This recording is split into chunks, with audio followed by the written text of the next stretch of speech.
FIR में जो वर्णित घटना है उसका समय और तारीख जरूर देखें। ये देखने के बाद ये ध्यान रखें कि आप उस घटना की तारीख पे कहाँ थे, क्या उसका कोई रिकॉर्ड है आपके पास। कहने का मतलब मान लिया जाए कि 10 अप्रैल उस घटना की तारीख दिखाई गई, बताई गई है एफआईआर में 10 अप्रैल 2023 की बात कही गई, तो ध्यान रखें कि 10 अप्रैल को आप कहाँ थे। क्या कहीं बैंक गए थे, क्या कहीं एटीएम से पैसे निकाले थे, कहीं मेडिकल स्टोर पे गए थे, या कहीं आपने कोई अन्य सामग्री खरीदी हो जहाँ पे सीसीटीवी कैमरे की फुटेज हो, या आप स्कूल कॉलेज कहीं भी गए थे, या अपने जॉब में थे। तो भाई अगर कहीं ना कहीं आप थे या आपका वो रिश्तेदार कहीं ना कहीं था तो इसका कुछ ना कुछ सबूत होगा।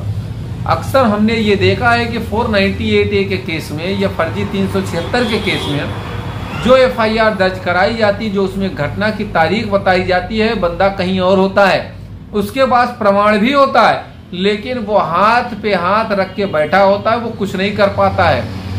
कारण क्या है कुछ न कर पाने का?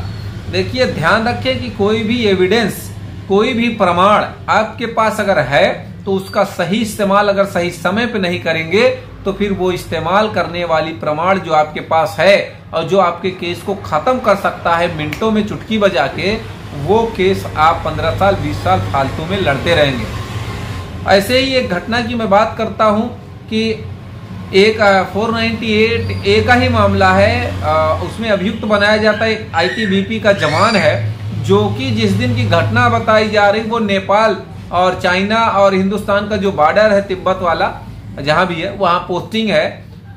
वो बंदा जैसे कि आज की घटना बताई जा रही 10 तारीख की, अगर 10 तारीख की घटना बताई जा रही है तो वो एक दिन पहले 9 को ही नेपाल में है, वहां एटीएम से पैसे निकाले, वहां की लोकेशन है। कहने का मतलब ये है इतना सब कुछ प्रमाण होते हुए भी आपको करना क्या चाहिए।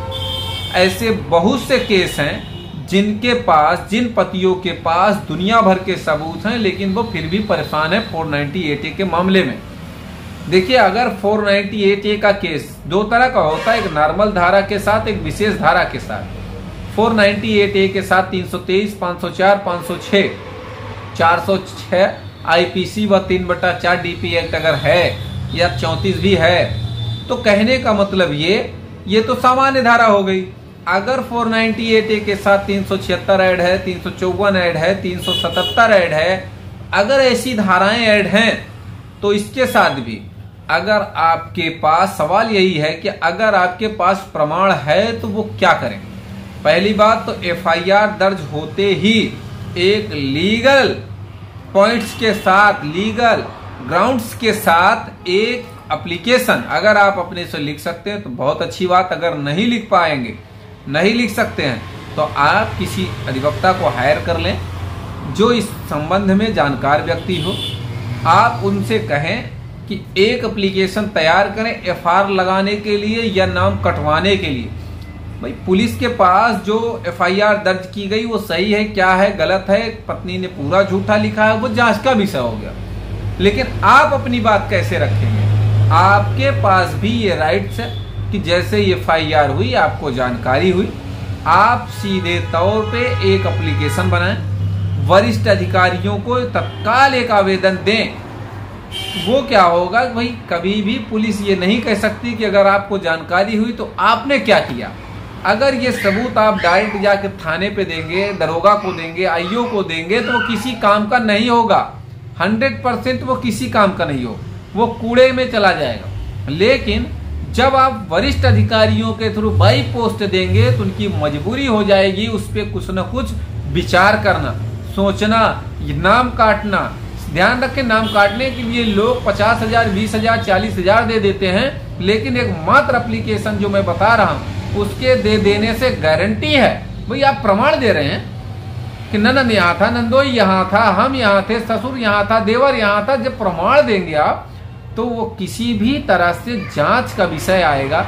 जांच करने पे दरोगा मजबूर होगा और उसकी मजबूरी होगी नाम काटना, और इसलिए मजबूरी होगी कि आप आगे चल के कोर्ट में कहेंगे कि साहब ये FIR गलत हुई थी, मैंने बार बार कहा, आवेदन दिया, वरिष्ठ अधिकारियों को आवेदन दिया, लेकिन किसी प्रकार की कोई सुनवाई मेरे एप्लीकेशन पे नहीं की गई। ध्यान रखें, अगर नहीं की जाती आप डायरेक्ट कोर्ट में भी मुकदमा कर सकते उन पुलिस वालों पे और अपने विपक्षी पे।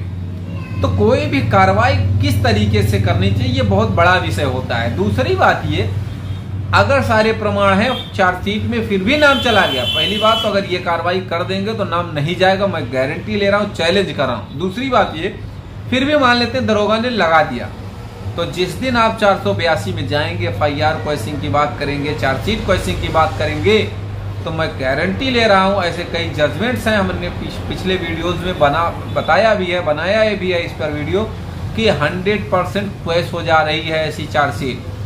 तो आप कोई भी मौका देखिए, FIR होते ही आप क्वेश्चन में जाएंगे तो हो सकता है लाभ आपको न मिले।